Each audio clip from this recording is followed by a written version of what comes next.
Ассаламу алейкум рахматуллахи ва баракатух. Хайлы кичләр, хайлы көннәр, кадерле дуслар. Бүген сезнең белән Татарстан Татар шурасының каналында мин Руслан Айсин һәм Булат Сайфетдинов. Бүген бик мөһим һәм җитди темалар хакында, Алла бирсә, сөйләшербез.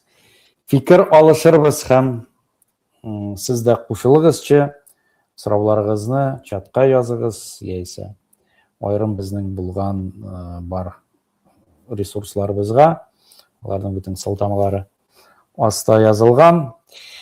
Дорогие друзья, приветствуем вас на канале Совета Татар Мира. И, как обычно, я Руслан Айсин и Булат Сайфетдинов, члены Совета Татар Мира. И, в общем, естественно, что мы будем концентрироваться сегодня вокруг тем, связанных с Татарстаном, с татарским миром, с деколонизацией, ну и вот с теми гнетущими и ужасными обстоятельствами, которые окружают нас, и смерть, и убийство, и все остальное. Ну, как говорится, как говорят у татар, «Эмецюзгина шайтан». Только у шайтана, только у сатаны нет надежды.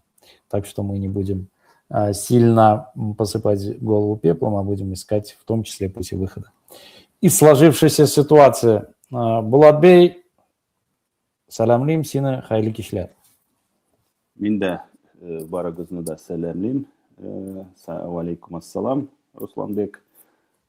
Приветствую всех наших зрителей, подписчиков, слушателей и призываю подписываться на канал Татар Шурасы, на YouTube канал Татар Шурасы, на Telegram канал Татар Шурасы, потому что, как-то, вот, честно сказать, в последнее время нехороший тренд наметился, да, стучи над нашим народом, над татарским народом, над республикой, все сгущаются, а количество подписчиков, ну, особенно на телеграм-канале, я имею в виду, остается практически тем же и, скажем так, не показывает положительный, да, тренд.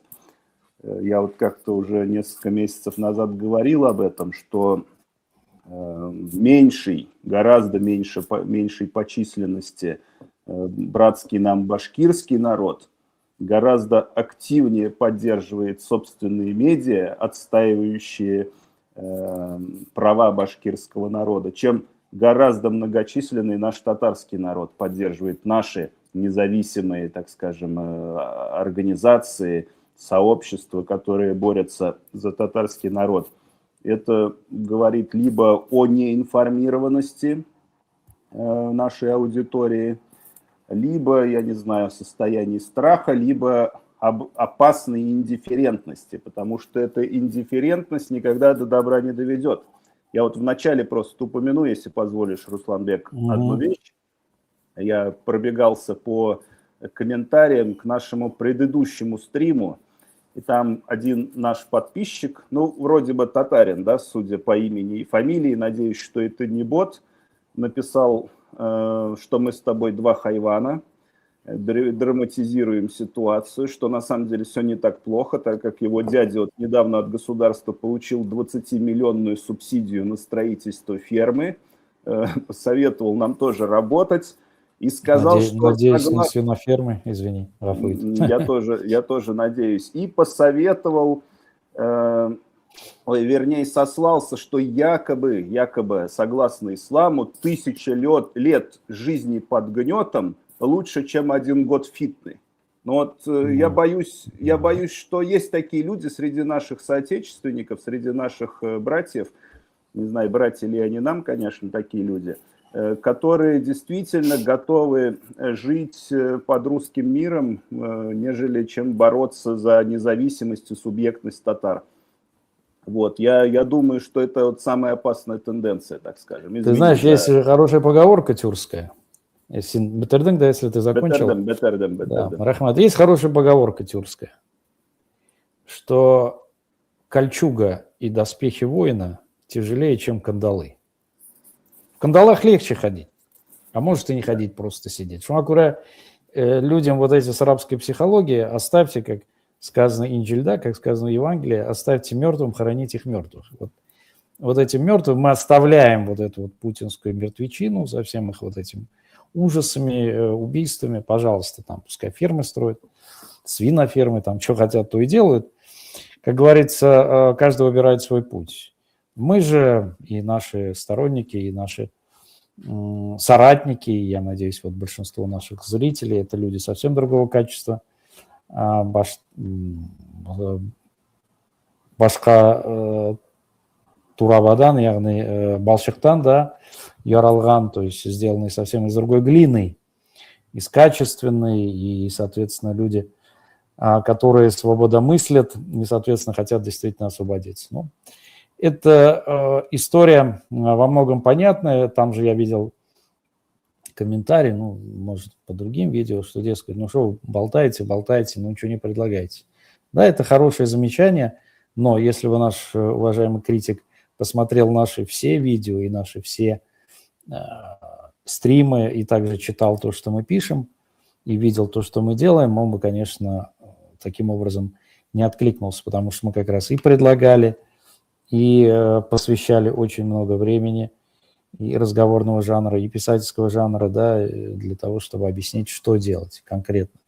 Так что, дорогие друзья, говорить это не просто, так сказать, пускать слова в пустоту, потому что, собственно говоря, с этого все и начинается, с артикулирования месседжа, с артикулирования проблемы. Ну, в общем, вы же, не, когда идете к врачу, вы же не говорите ему, хватит болтать. Он, естественно, он вас должен разговорить, узнать, что у вас болит, какой анализ и так далее и тому подобное. И, собственно говоря, мы не можем излечить народ, не поняв его диагноз, не объяснив ему, что необходимо делать.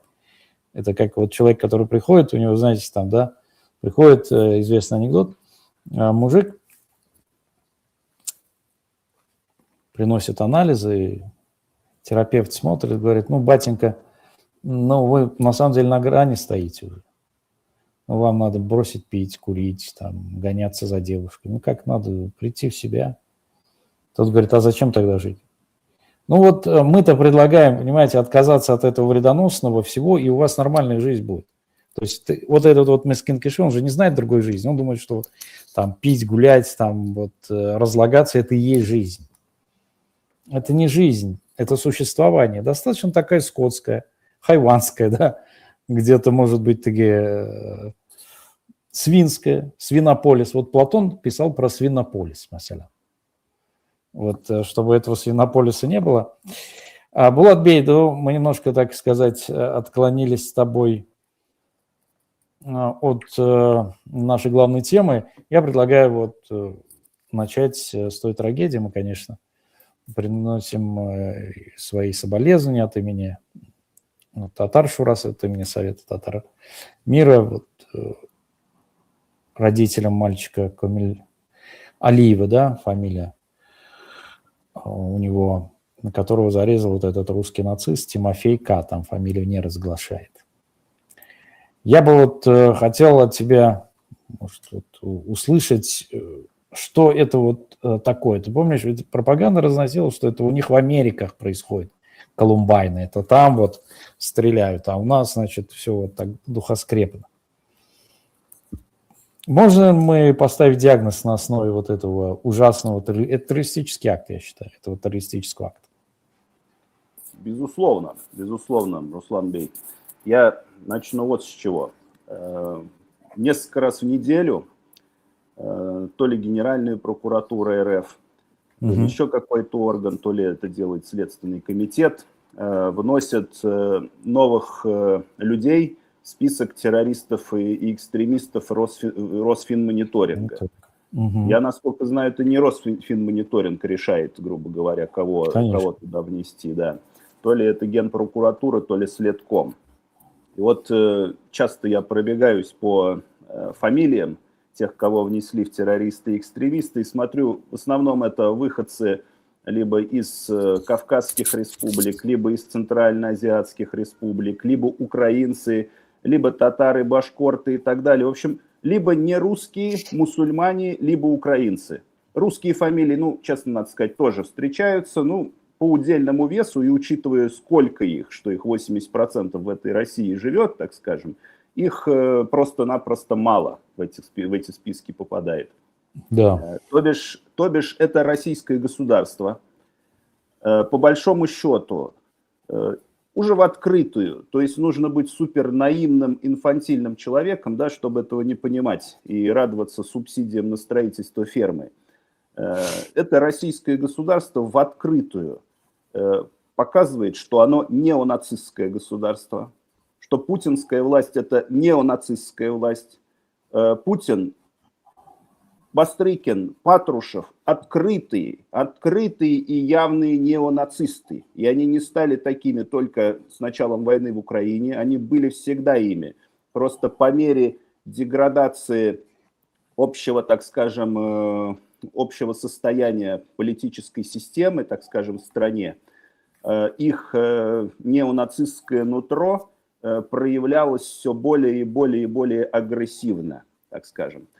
И вот внося этих людей нерусской национальности, мусульман, нерусских, украинцев в списки террористов и экстремистов, ну, не бывает же так, что все террористы и экстремисты, и мы одни хорошие. Это означает фактически, что настоящими террористами, экстремистами и неонацистами является путинская власть, и, к сожалению, русское общество в целом заражено этим семенем неонацизма, русского фашизма.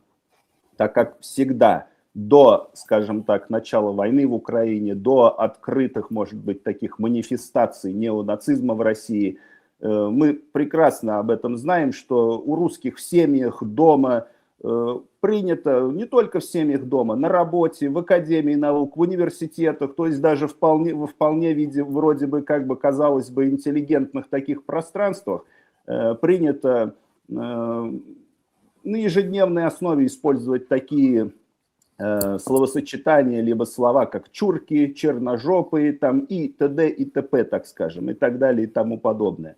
То есть русское общество, оно всегда было заражено шовинизмом, но путинская власть на третьем десятилетии, скажем так, своего правления, начав войну в Украине и фактически изменив Конституцию, расписав в Конституции, что фактически единственным главным народом в стране, в Российской Федерации, является государствообразующий русский народ, фактически путинская власть легализовала неонацизм в качестве государственной идеологии в так называемой современной Российской Федерации. И вот эти семена шовинизма, которые всегда жили в русском народе, они сейчас получили полное, так скажем, одобрение со стороны путинской власти. И поэтому вот этот вот подросток, неонацист Тимофей, слушая и видя на ежедневной круглосуточной основе неонацистскую русскую пропаганду, когда изо всех ящиков, изо всех дыр, я извиняюсь, путинской пропаганды льется вот эта вот неонацистская отрава, фашистская, русско-фашистская шовинистическая отрава, этот неонацист-подросток Тимофей подошел и убил, заколол ножом, да, ни в чем не повинного таджикского мальчика, который, кстати говоря, по-моему, младше его, да, по возрасту. 10 лет, по возрасту 10 лет. Он 10-летний, да. Мы, все это понятно, мы выражаем от имени Татар Шураса, Совета Татар мира, как ты правильно сказал, Руслан, наши соболезнования родителям, родным, всем близким этого таджикского мальчика. Понятно, что он безвинно погибший, да, от рук этого неонациста, что все мы принадлежим Аллаху и к нему наше возвращение. И мы, как говорится, я думаю, все мусульмане, и, наверное, не только мусульмане, которые люди, скажем так, нормального такого, ну, у которых есть какая-то человечность, мы, естественно, молимся и желаем, чтобы Всевышний принял его, и он был в раю. Я думаю, несомненно, так и будет, иншаллах. Вот. Но, тем не менее, это ни в коей мере не меняет ситуацию здесь на земле, так скажем, в реальности. Потому что вот последние несколько дней такое нашумевшее интервью, которое взяла путинская любимица, я не знаю, как ее еще Крестница назвать. она официально. Крестница, да, крестница, которая всегда обслуживала и обслуживает Путина, Ксения Собчак, у неонацистский Евгений Хасис, которая участвовала в убийстве адвоката Станислава Маркелова и журналистки Анастасии Бабуровой, которые боролись, кстати говоря, с нацистами, с неонацизмом в России, которые защищали мусульман, чеченцев, убитую Будановым, военным преступником Будановым Эльзу Кунгаеву, которые защищали антифашистов. Это Евгения Хасис. Ну, я не буду пересказывать, да, как бы эту историю совершенно. Она участвовала в их убийстве, отсидела 16 лет, вышла из тюрьмы в прекрасном, скажем так, состоянии, и теперь дает там 3-часовое интервью Собчак, но это явно заказ, я считаю, это заказ нормализации неонацизма. Фактически она, она была посажена в 2009 году, и сейчас она вернулась в ту страну, за которую она боролась, за неонацистскую страну. Вот. И тут же в эти же дни, скажем так, убивают вот этого таджикского мальчика. Поэтому это проявление и прямое следствие, так скажем, того, к чему неонацист Путин и вся его криминальная террористическая банда привели Российскую Федерацию к 2025 году. Я считаю так. Да, Рахмат, это абсолютно прав, потому что Хасис, который там отсидел и не отсидел, тут действительно, видя ее, трудно представить, что человек там 16 лет оттарабанил, я извиняюсь, она выглядит так, как не выглядят люди, которые ничего не делая на курортах валяются, да, и получают и солнечные ванны, и все остальные необходимые медико-косметические процедуры. Собственно, она, да, сейчас вышла в роли героя, потому что, как ты верно отметил, за что они там боролись, убивая невинных вот этих вот людей, Маркелову и Бабурину, стал вот та Россия, за которую они боролись. ГУЛАГ, нацизм, шовинизм, где убийца мальчика и убийца там мирных жителей является никем иным, как героем. Я посмотрел, там подборка была куда-то, по-моему, к нам в чат. Кто-то скидывал вот эти вот всякие нацистские телеграм-каналы, причем там это не ноунеймы, да, это какие-то люди, Поздняковы, там прочая какая-то шелуха. Они прямо говорят, что Тимофей наш герой. Ему 10 там не дадут, он все-таки несовершеннолетний, соответственно, мы сделаем все, чтобы ему какую-то медальку на грудь повесить. Ну вот понятно, к чему это. Все движется. И смотри, вот в этом же ключе интересен наезд этих шовинистов на Татарстан, когда сверхлояльный руководитель татарстанского парламента Фарид Хайруллович Мухаммедшин предложил, ну вот по нынешним меркам это действительно просто какая-то громогласная инициатива, которая просто идет вразрез, но при этом человек полностью лояльной системе Москвы. Он сказал, что почему бы нам не подумать о том, чтобы мигрантам из близких нам, родственных нам стран, там, Таджикистана, Кыргызстана, Узбекистана, Туркменистана, не преподавать их же родной язык тоже. Идея-то понятна вот через них тоже, потому что, я напомню, в Татарстане преподавали в школе там удмуртский язык для удмуртов, там чувашский для чувашей. В этом смысле Татарстан как бы старался поддерживать на плаву эту идею. И все, там пошло-поехало, какие-то Кириллы Кабановы, там какая-то вся, то либерал, там, то государственник, то патриот, все на него набросились. Что, дескать, это не что иное, как там сепаратизм и прочее, прочее. А дальше, смотри, как они действуют хитро. Сегодня у Путина же вот эта кривая линия была, ну, или у Путина, или там, я не знаю, у двойника там. Значит, он говорит, цитата, «Исламский мир очень разный, так же, как и христианский. Пример Татарстана является в высшей степени положительным. Многие мои коллеги из стран с преимущественным исламским населением обращают на это внимание. По его словам, Казань не случайно выбрана центром проведения крупных международных мероприятий по линии исламского сотрудничества. То есть, видишь, с одной стороны они давят, а с другой стороны, ну, я посмотрел там, значит, все государственные СМИ татарстанские, просто, я извиняюсь, начали там мочиться кровью от большого оргазмического ощущения, что вот Путин там про Татарстан сказал. Ну и что? Он много чего говорил, но мы по делам видим, что они творят в отношении Татарстана. Вот скажи, пожалуйста, соответственно, можем ли мы ожидать, что сейчас после вот этих вот наездов усилится давление и на Татарстан, соответственно, потому что формально Татарстан как бы вступился за мигрантов? Да, я, Руслан Бей, если позволишь, тоже вот попытаюсь связать, да, предыдущую нашу тему, ну, в принципе, это одна тема, да, под темой, одной большой темой, с тем вопросом, который ты мне сейчас задал. Вот ведь если говорить об этом Тимофее, который убил невинного таджикского мальчика, об этом неонацисте-подростке, я думаю, по факту, да, ему, может быть, дадут какой-нибудь там срок, в принципе, он будет героем. Он будет сидеть у этих русских нацистов, неонацистов в привилегированных условиях, и у него будет все хорошо. То же самое вот с этой Хасис, неонацистской Хасис, которую мы упоминали.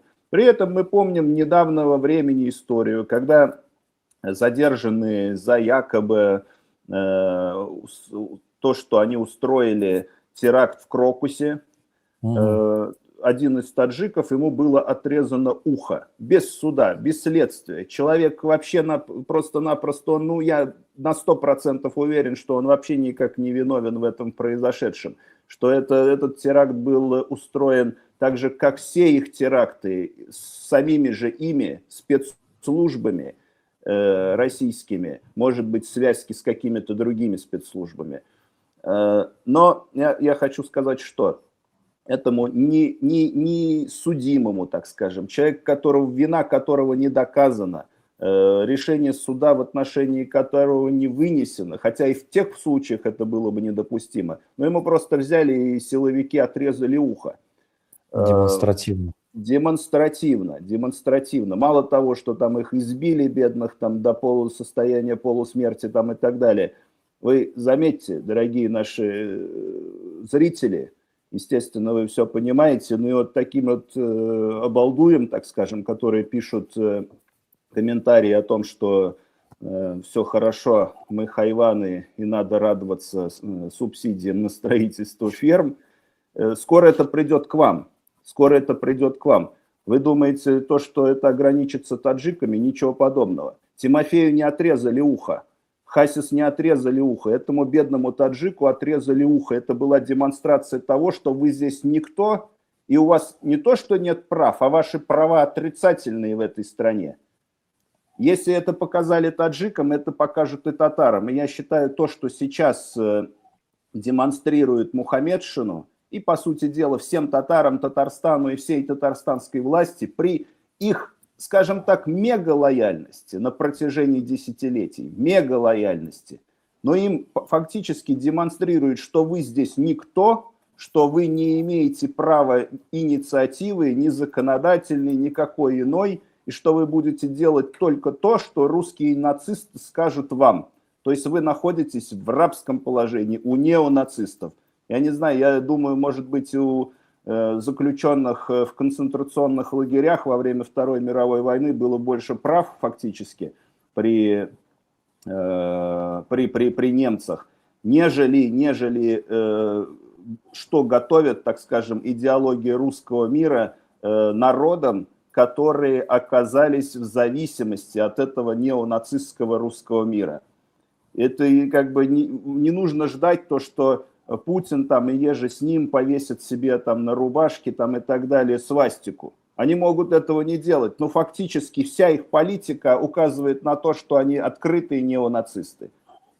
И Мухаммедшину, так скажем, демонстрирует, что вы здесь никто. Если они могут демонстрировать это тяжеловесу, скажем так, политическому, который несколько десятилетий находится во главе татарстанского парламента, законодательного собрания, человек, который был, так скажем, у основ, да, суверенитета. Один да, из основателей «Единой России». Да, да, один из основателей «Единой России», так скажем, вот именно. Хорошо, что добавил, Руслан Бей, спасибо. Если они этому показывают, то каковы права вот просто-напросто рядового нерусского человека, пусть гражданина России, пусть не гражданина России, на этой территории? Никаких. Пока вы абсолютно, 100%, 1000% лояльны этой власти и из себя ничего не представляете, естественно, вас, может быть, не тронут. Может быть. И то не факт, вас могут отправить на войну, воевать там с Украиной, Европой или еще с кем они собираются воевать в будущем. Но как только у вас проснется какое-то, я не знаю, самосознание, вы захотите там, чтобы вы тоже имели какие-то права, эти русские неонацисты сразу же покажут вам место ваше.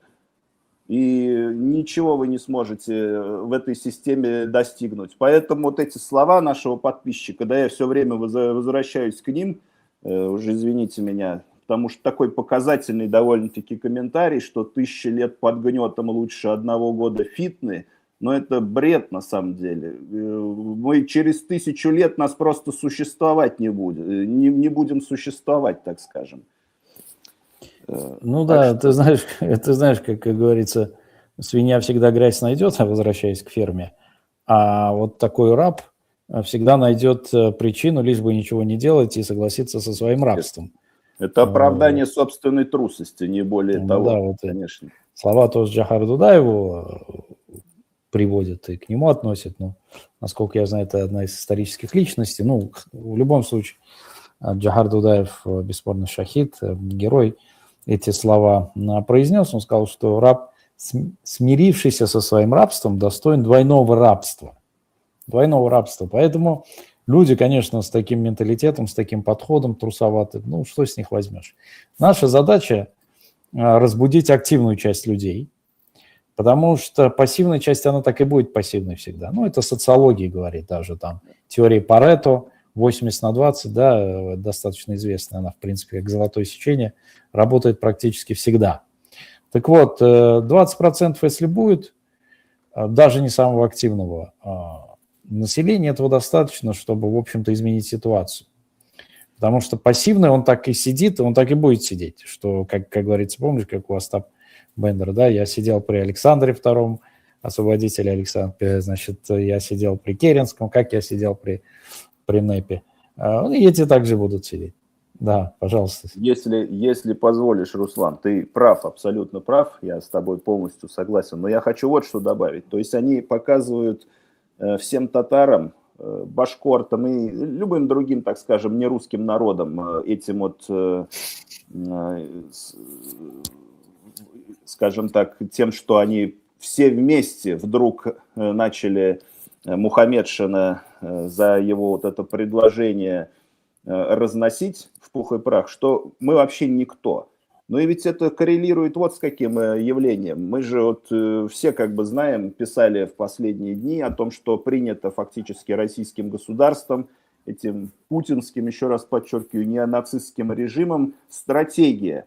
Вот, может быть, ты напомнишь, по-моему, к 1936 году 95% населения, они говорят, 95% населения Российской Федерации должны идентифицировать себя как русские. То есть фактически мы читаем, здесь нет никакой абсолютно ни конспирологии, ни демагогии там, и еще чего угодно. То есть сейчас, ну, условно говоря, принято считать, что где-то 80% населения России это русские, хотя в этом можно как бы сомневаться очень много, и 20% не русских. О чем говорит эта стратегия? Что они говорят, что 95% русских должно стать. То есть фактически это, из этого несколько, да, выводов, как бы, какие возможные механизмы, как они пытаются этого добиться. Вот этой декларируемой ими цели, либо физическим уничтожением всех нерусских, включая татар, башкортов, якутов, саха, там, бурятов, чеченцев, различных дагестанских народов там, и так далее и тому подобное. физическим уничтожением, возможно, в процессе войн, ассимиляцией, да, тем, что вот наиболее слабые, которые радуются там кредитам на строительство фермы, будут потихоньку там объявлять себя русскими, так скажем, чтобы сохранить свое одно место в этих тяжелых и опасных условиях. Ну, что это, если это не программы геноцида? То есть в открытую, они фактически в открытую сформулировали программу этноцида к 2036 году. И вот как бы, чтобы никто не говорил, что я напрасно называю путинистов неонацистами, что это, если это не неонацизм? Вкупе с происходящим в последнее время, и да не только в последнее время, последние годы, десятилетия, вот эта программа, их декларация, то, что в России должно 95% идентифицировать себя как русские, это фактически программа этноцида и их манифест как неонацистской власти. При этом, естественно, они себя открыто, они нигде не напишут, что мы неонацисты, так скажем. Но все их действия, вся их политика, и внутренняя, и внешняя, и этническая, и религиозная, и какая угодно политика свидетельствует о том, что они неонацисты. А то, что, кстати говоря, в отношении Татарстана вот такие нападки как бы возобновились, ну, это просто-напросто тоже легко объяснимо, да, они, во-первых, показывают всем остальным, и, как бы, я думаю, они уже начали реализовывать свою эту неонацистскую программу этноцида, вот. Да, бесспорно, ты вот проговорил очень важную цифру, мы про нее говорили, 80/20, вот здесь она тоже работает. Да, официально по статистике, значит, 20% нерусского населения.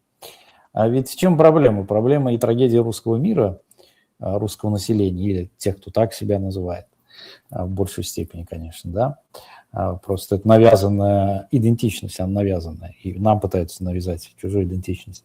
В том, что они не хозяева своей судьбы.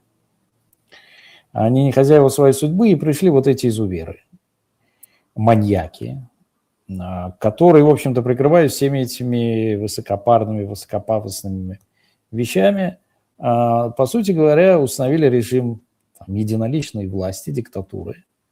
Прекрасно себя чувствуют. Меня просто действительно удивляет, как вот люди, которые вот пишут вот эту вот ерунду, про которую ты говорил, да, они готовы умирать за что? Они готовы умирать за дворцы Путина, за золотые унитазы Януковича и так далее. То есть, ну хорошо, вы там не обращаете внимания на идентичность, вам не интересно там день, религия и все остальное, да, история. Ну, вы хотя бы откройте глаза и посмотрите, что вас, как скот, гонит на убой люди, которые просто посмеиваются над вами, используют вас как пушечное мясо. Все. То есть у вас даже чувства, вот инстинкта нету нормального. Сохраниться там, за что вы умираете, за что вы удабриваете, например, украинскую почву. Ну вот, недавно был, значит, какой-то форум там, вот этих СВО, ХВО, вот это вот. И там выкатили, значит, на коляске какого-то героя, ни рук, ни ног нету, значит, вот он говорит, плачет, что вот нас не уважают, героев СВО. А за что тебя уважают? Что ты руки, ноги потерял? Ну, ты сам пошел за это. То есть в обществе-то на самом деле уважения нет к ним, все прекрасно понимают, что это фикция, филькинограмма, и попытка взять и притянуть это там, к Великой Отечественной войне, где наши деды и прадеды действительно воевали, тут что говорить. Там ты действительно, ну, как бы видел, что человек реальный.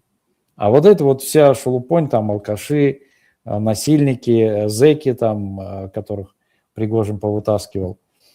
Вот это, когда у них у самих проснется уважение к себе, к собственной судьбе, я думаю, это поменяется. Но вот наша задача, даже на примере теории Парето, 20% разбудить людей, вот чисто социологически, и все поменяется. Я более чем в этом убежден, и этот режим, он гниловатый, потому что можно всегда кормить вот этими красивыми словесами, но сколько можно. Вот сегодняшняя путинская там вот эта вот кривая линия. Все он там рассказывает, все растет, все прекрасно, ВВП, ШВВП, какие-то цифры сыплет там, да, никто ему не верит уже. Но они продолжают жить вот в этом своем ложном мире. И, конечно, как ты верно отметил, они поставили задачу к 2036 году, ну, по сути, через 10 лет, изничтожить все народы. Изничтожить их, оставить какие-то декоративные такие декорации. Ну вот если мы там плавно перейдем. Есть Тюменская область. В общем,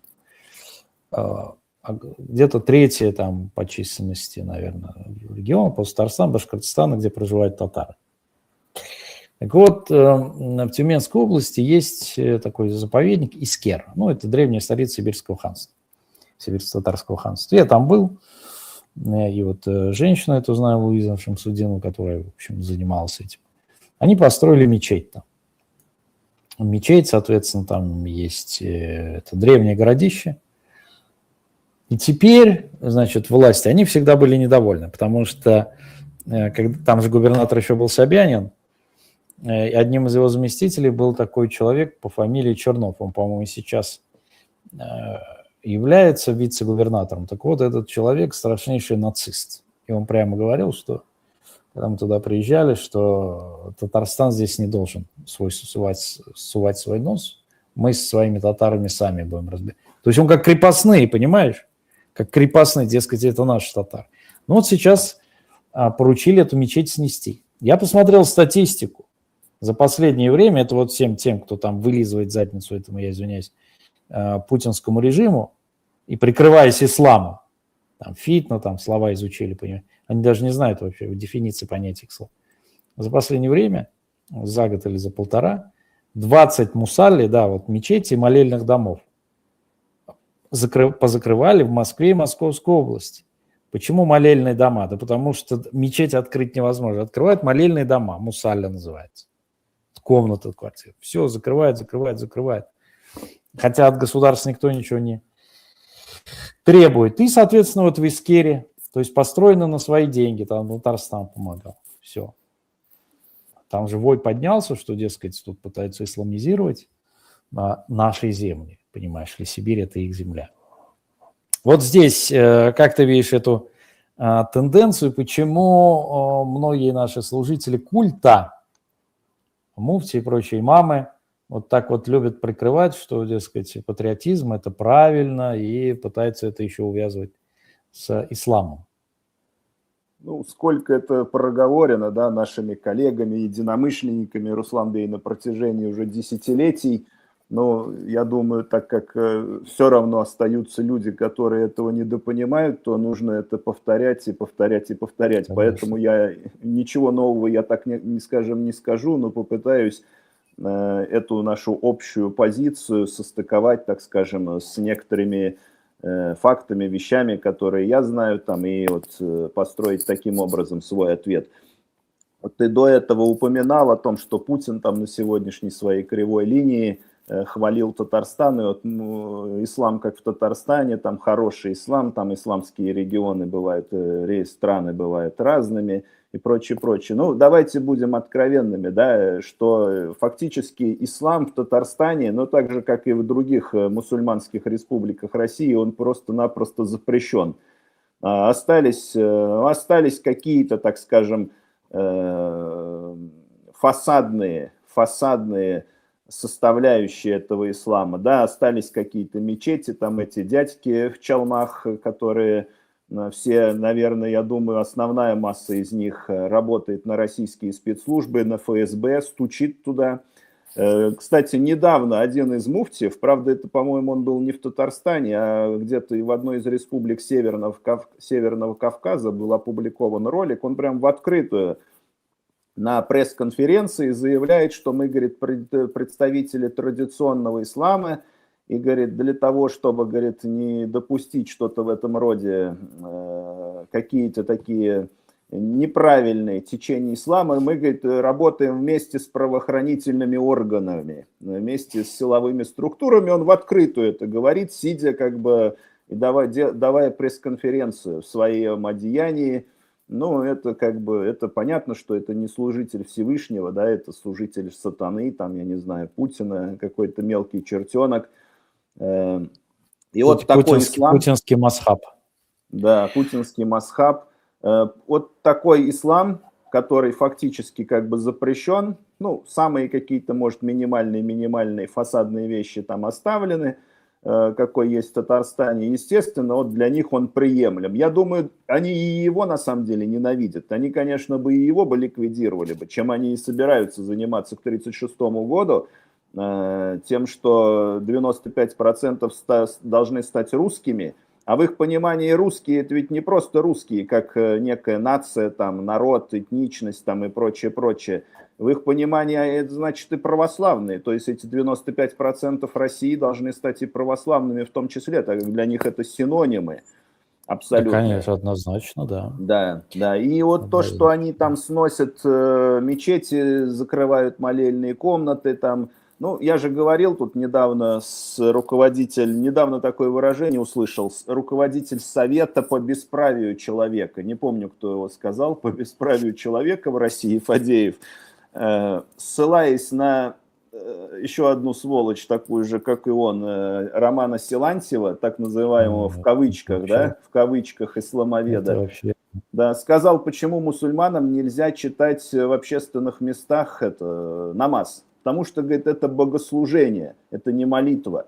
Вот это, говорит, христиане православные же богослужения же, говорит, не ведут на перекрестке там 2 улиц, грубо говоря. Они идут в церковь, то бишь уведомляют тем самым государство, как он выразился. То есть и мусульмане должны делать так. Прежде чем ты читаешь намаз, ты должен уведомить об этом государство, которое этот ислам ненавидит. В том числе и в татарстанском разливе тоже ненавидят, просто, ну, пока еще не дошли до той стадии, когда и этот ислам запрещен. Но, я думаю, нет никаких сомнений, что и он будет запрещен, если эта неонацистская группировка, банда останется у власти и просидит еще, например, 10, 15 лет, 20 лет, неважно, при живом Путине или его идейные его сподвижники, наследники, так скажем, придут к власти. Тот же, например, предатель, родившийся в Киеве, который сейчас там ездит и совещается с американцами, этот Кирилл Дмитриев, фактически предатель, да, своего народа, он же в Киеве родился, вырос. Вот, как бы, ну, например, вот такого рода человек придет. Я думаю, он такой же абсолютно неонацист, потому что они там все, как бы, его жена, там, подружка дочери Путина, дочь Путина, я как-то смотрел ее выступление, она говорит, ну, мы же, говорит, православная страна, то есть она в наглую это говорит, как бы, несмотря на то, что у нас 20% как минимум, не православных в России. То есть они там все из одинакового извода, они все неонацисты, не только конкретно Путин, Патрушев, Бастрыкин, а вся их банда, которая там измеряется, я думаю, сотнями, тысячами человек, если не десятками тысяч, они все неонацисты. А вот этот русский народ используется как почва, так скажем, которая некий балласт, я не знаю, некая такая среда, которая, по сути дела, эти неонацистские настроения путинизма поддерживает. Тут важно вот что подчеркнуть, Руслан-бей, я как бы, извини, что так долго договорю, и вижу, что ты тоже хочешь что-то сказать, но я вот, если позволишь, завершу вот эту свою речь, как бы, логику. Ты ведь заметь, что так называемая оппозиция, в том числе, которая находится за рубежом, в том числе все эти там Ходорковские, Карамурза, Яшины и прочее, даже в лучшем случае те из них, которые, например, осуждают российское вторжение в Украину, хотя не все это делают, надо признать, да, среди них есть некоторые, которые там считают Крым Россией, например, среди так называемой оппозиции. Но ведь никто из них во всеуслышание в Европе, например, не говорит о том, что путинская власть – это неонацистская власть, что она притесняет народы, в том числе коренные народы России, в том числе, там, я не знаю, центральноазиатов и кавказцев, в том числе уже натурализованных, которые давно стали гражданами Российской Федерации. Всех их притесняет, убивает. Вот эта так называемая оппозиция об этом ничего не говорит. То есть, по сути дела, я к чему это говорю? Я не хочу там разбираться в сортах различных дерьма, да, я хочу вот о чем сказать, что у нас, у нерусских, у татар, башкортов, саха, еще раз повторяю, бурятов, там, вайнахов, дагестанских народов и так далее и тому подобное, у нас не должно быть вот этой вот наивной надежды на то, что если вдруг там путинская система рухнет, и вместо него там президентом станет, например, там Владимир Карамурза, который там объявил себя уже, да, президентом России в изгнании, то, скорее всего, он не будет ни в коем случае там заботиться о наших правах. Здесь спасение утопающих – дело самих утопающих, и мы должны заботиться о себе, думать о себе, строить стратегии, тактики, движения национальные, и в конце концов понять, что эта путинская неонацистская власть, она показала то, что никакой там мирный протест или еще что-то, выжидание с ними не поможет. У нас есть, татарский народ любит ждать, да, многие пишут, что якобы вот давайте подождем, мы выживем, мы выживали 500 лет и сейчас выживем. Ничего не подобного, это может быть последняя стадия жизни фактически, последний вздох. Я думаю, что мирным путем избавиться от этой неонацистской группировки, которая фактически уничтожает все наши нерусские национальности, нерусские народы, граждан России, коренных жителей, мирным путем от них избавиться. Каким образом от них можно будет избавиться, если фактически она в декларации своей пишет, что хочет избавиться от нас, а весь силовой аппарат у нее в руках на сегодняшний день. А что касается, вот, извини, последнее, что я скажу, его этой путинской риторики о том, что у нас все растет, растет, растет, растет. Я помню, в 2012 году, когда он пришел на смену Медведеву, он обещал сделать зарплату, я тогда был научным сотрудником, поэтому у меня это запомнилось, да, в голове, зарплату научных сотрудников и преподавателей вузов, что она будет равна удвоенной средней зарплате по региону. И правительство поручило это там к 2013 году достичь этого показателя. И тогда все хитрыми и нехитрыми правдами и неправдами стали показывать в отчетах, как будто они достигли эти зарплаты. Что самое интересное, прошло 13 лет, дорогие зрители, это до сих пор не достигнуто. Поэтому все вот эти его слова там о росте, о каких-то вещах, это все, это пустобрехство полнейшее. Пустобрехство полнейшее. Страна на самом деле в глубочайшем кризисе, в гниении. Это ржавая, абсолютно прогнившая страна. И если усиленный такой пинок всех нас, мусульман, не русских народов, живущих в Российской Федерации, будет дан, извините меня, по пятой точке этой неонацистской системы путинской, она рухнет. Она рухнет, и не нужно ждать здесь как бы помощи от украинцев. У украинцев свои задачи, как говорится, они не обязаны нам помогать, в конце концов. У нас должна быть своя голова на плечах, и мы должны о своем будущем, о своем состоянии нашей нации, нашего татарского народа, братских нам народов думать сами о себе. Никто нам ничего не должен, как говорится. Но тем не менее, понимать, что на сегодняшний день действительно Украина, там, скажем, украинцы являются нашими объективными союзниками, европейцы являются нашими объективными союзниками, а даже не центральноазиатские республики, которыми руководят фактически люди, которые идут на поводу у Путина.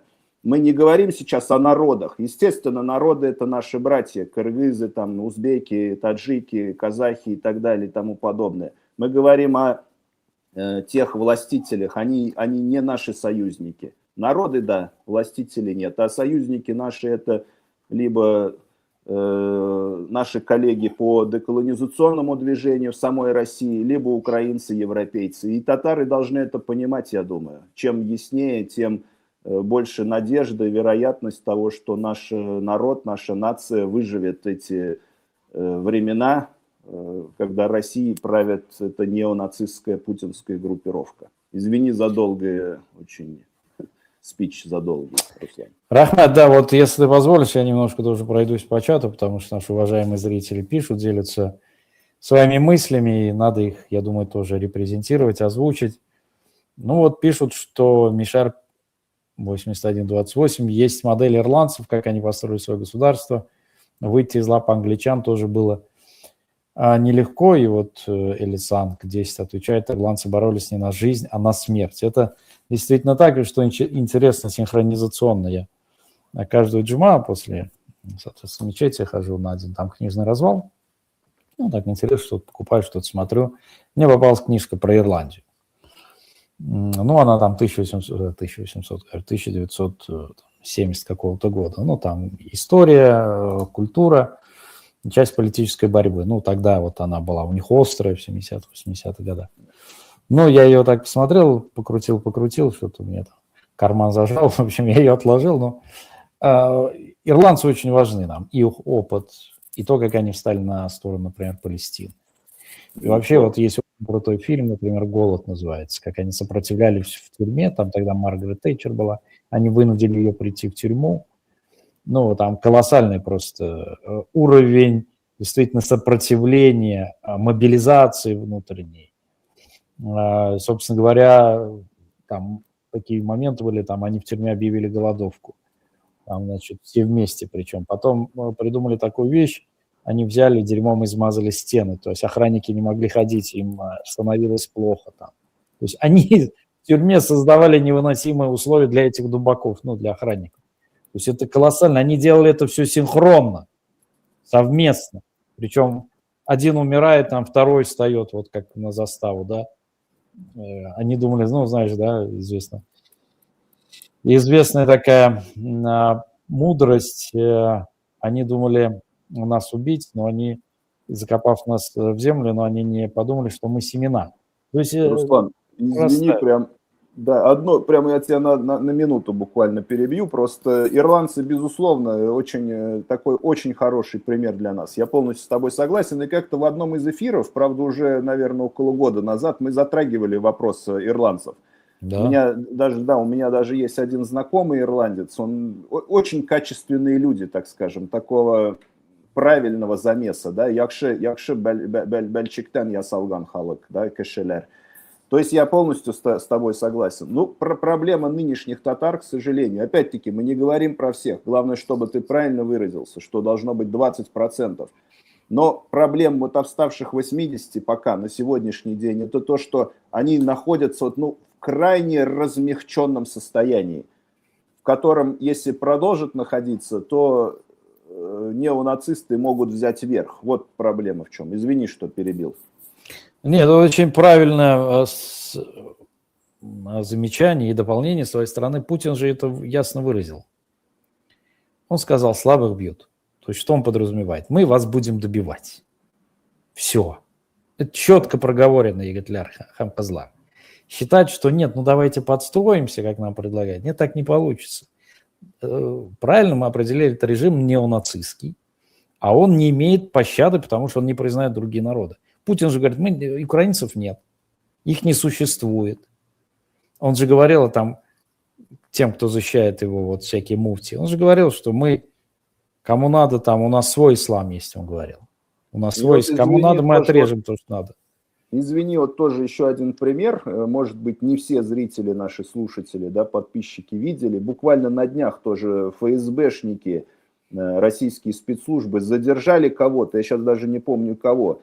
И там вот на этом видео или фотографии на стене в кабинете у ФСБшников висит фотография русского неонациста и его высказывания. То есть фактически они в открытую, они даже не скрывают, что ФСБ, а это часть российской системы власти, что они являются открытыми сторонниками неонацизма. То есть они демонстрируют это совершенно в открытую. То есть я имею в виду, какие еще нужно доказательства привести нашим сторонникам, я не знаю, нашим зрителям, слушателям, подписчикам, что тут уже нечего доказывать. Русская, путинская власть, она неонацистская. Это аксиома, по-моему, это не теорема даже, это аксиома, коллеги. Да, и действительно спорить здесь не о чем, потому что это факт уже непреложный, собственно говоря.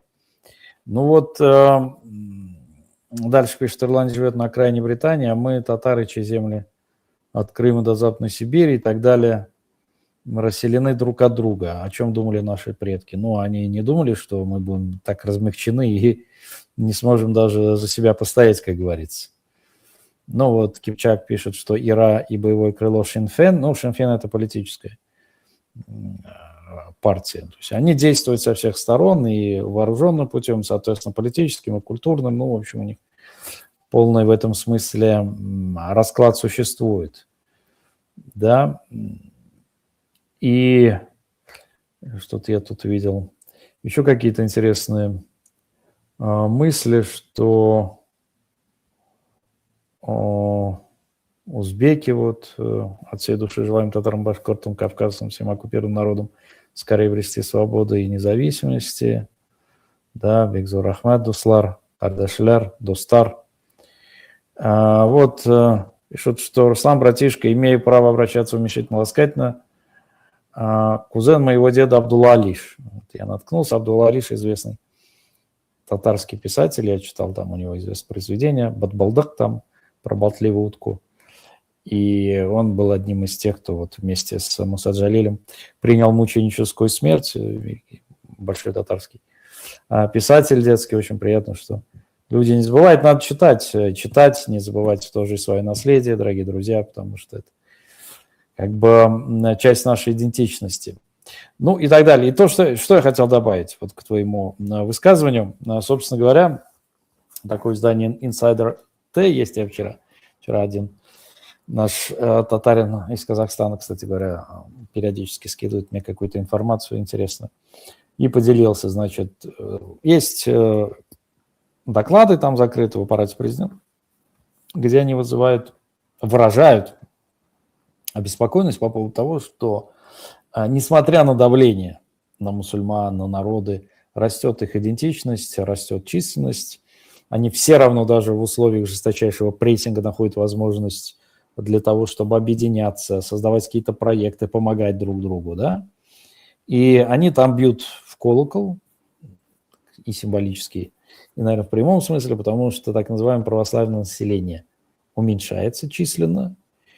И, что самое интересное, уменьшается численность тех, кто отождествляет себя с православным миром. То есть, а вот церковленных на самом деле там меньше 2%. Кстати говоря, вот на нашем там, на канале «Поистине» мы многие разы об этом говорили с таким экспертом, как Дмитрий Балалыкин. Профессор, доктор 3 наук, и он приводил эти цифры. Они, говорят, скрывают эти цифры, потому что и эти 2% еще надо дробить. Это те, кто ходит там на какой-то там праздник только. И, соответственно, значит, это представляешь 0,000 каких-то. А суммы там выделяются, ресурсы, они колоссальные. Русланбек, если позволишь, я тоже добавлю, да, как бы прокомментирую то, что ты сказал. Я с тобой согласен на самом деле. То есть, как бы учитывая то, что эти неонацисты, они на самом деле идиоты еще по совместительству, да, в большинстве своем. То, что, я имею в виду, из этого, скорее всего, следует, что, может быть, эти их декларации и цели, которые они ставят перед собой, они не выполнят, так же, как и все остальное они не выполнили. Но, тем не менее, как бы опыт последних 3, уже 4, точнее, лет с украинской войной показывает, что они все-таки, вот, может, ничего хорошего-то они сделать и не могут, а плохие вещи, так скажем, зловредные вещи, они у них очень даже хорошо получаются, да, то утилизируют, я имею в виду, они наши народы очень даже хорошими для них темпами, для этих неонацистов. Поэтому, ты знаешь, как бы многие вот на нашем канале в чатах пишут, в том числе татары, любят писать, что якобы вот никого не трогают, все идут только за деньги, кто там хочет заработать, контракт подписывают. Ну, слушайте, я вам так скажу, ну это же неправда. Много людей было мобилизовано. В том числе есть случаи, когда мобилизовывались вполне приличные люди, учителя, инженеры, там, сотрудники банков с высшим образованием, с учеными степенями, так скажем. Я не оправдываю их, да, конечно, если бы они, наверное, были более осторожными, они смогли бы убежать от этой мобилизации. Это все понятно, но все мы люди разные, так скажем. Кто-то может убежать, а вот кому-то не повезло, так скажем, кто-то не был способен на это.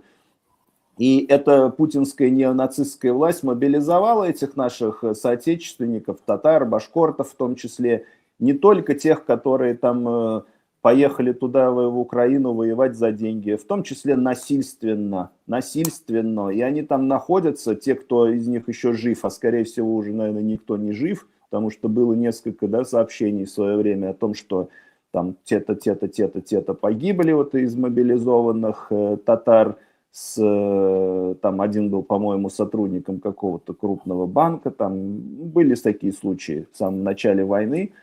То есть говорить о том, что только вот едет всякий сброд там зарабатывать деньги, это как по меньшей мере это неправда. Это путинская неонацистская группировка, власть, хунта, я не знаю, как их назвать, они в том числе насильственно наших соплеменников на эту войну отправляют. Поэтому не нужно вот это писать, это вранье, это откровенное вранье, что только добровольно якобы участие в этой украинской войне. Вот я хотел добавить, что... И, как говорится, несмотря на то, что они, эти неонацисты, они идиоты, и многие хорошие дела не проваливают, а вот это вот плохое дело, действительно, я вот сейчас сначала сказал, а потом подумал, Русланбек, а плохое это дело они могут даже очень даже это выполнить на самом деле. Может у них получиться. Поэтому ни в коем случае нашим соплеменникам, татарам, башкирам, башкортам и остальным народам, нерусским народам России нельзя расслабляться. Да, количество воцерквленных там 2% православных, я имею в виду, а на самом деле может там 0,00000 по факту. Но, тем не менее, эта инертная, человеконенавистническая русская масса, она ничего не делает для того, чтобы этот неонацистский путинский режим свергнуть. Тем не менее. То есть она фактически показывает полную лояльность этому путинскому режиму. Естественно, мы, как говорится, мы не страдаем русофобией. Мы знаем, что среди русских есть как бы очень даже приличные люди, там и всякие есть. Мы говорим про большинство, а большинство лояльно этой неонацистской путинской группировке. Поэтому в том числе и оппозиция русская за рубежом. Поэтому как бы мы должны только сами думать о собственной судьбе, о собственном спасении. Еще раз повторяю то, что уже говорил сегодня. Да, Рахмат Булатбей, и то, что пишут наши зрители, мы полностью поддерживаем, что надо объединяться, не делиться, держаться за ветвь Аллаха, как и сказано, в общем-то, в Коране. Действительно, задача этих сволочей, дивидет имперу, разделять и властвовать, стравливать нас между собой. Мы со всем этим согласны, пропагандируем и всячески проводим в жизнь концепцию необходимости объединения. Вот, всячески ставим на позициях протеста, сопротивления, собственно говоря. И тоже я согласен с тем, кто написал, что надо брать власть в полноту, всю, везде, на Евразии, естественно. Мы об этом и говорим изначально, потому что это и наши земли, и наши предки правили, и в конце концов у нас есть хак, то есть у нас есть право на это, по-другому никак, мы все время говорили. Если мы вот где-то там на маленькой территории, на маленьком клочке там для себя выгрузим суверенитет, это не значит, что они там не пересоберутся и все эти свои шоблы нас не задавят. Конечно, потому что придут те, про кого говорит Булатбей, вот эти вот хорошие там, значит, либералы, которые там хотят договориться и вновь прийти и восстановить все как есть. Ну, как при Ельцине. Вот Ельцин, чуть-чуть подшлифованный Ельцин будет, да. Я напомню, Ельцин начал войну против Ичкерии. Ельцин грозил Татарстану, обещали там, значит, Шахар обещал Шаймиева привезти в деревянной клетке. Они танки подогнали, ну и все остальное. То есть просто тогда они были не такие сильны, как при Путине. Ельцин был слабый только либералом, вернее, потому что он был слабый на самом деле. А вы посмотрите, достаточно как бы на эту почву их бросить, и весь российский либерализм русский, он превращается в путинизм, потому что Путин тоже приходил как либерал. Так что со всем этим мы согласны. И, дорогие друзья, братья и сестры, давайте в этом направлении совместно работать, поддерживать друг друга, помогать. Мы со своей стороны тоже готовы, и наша команда, и в рамках Совета татар мира мы готовы всячески кооперироваться, объединяться и соучаствовать в объединенных процессах и в самом главном, в необходимости сопротивления этому Левиафану, Тагуту и обретения нашей победы и суверенитета. Спасибо, Булатбей Бекзур Ахмед сиңа, Бекзур Ахмед, кадірлі дуслар. Язылырға ұмытмаңыз, не забывайте подписываться на все наши ресурсы. Это тоже часть нашей борьбы, пусть информационной, смысловой, но в сегодняшнюю эпоху это едва ли не ключевое решение.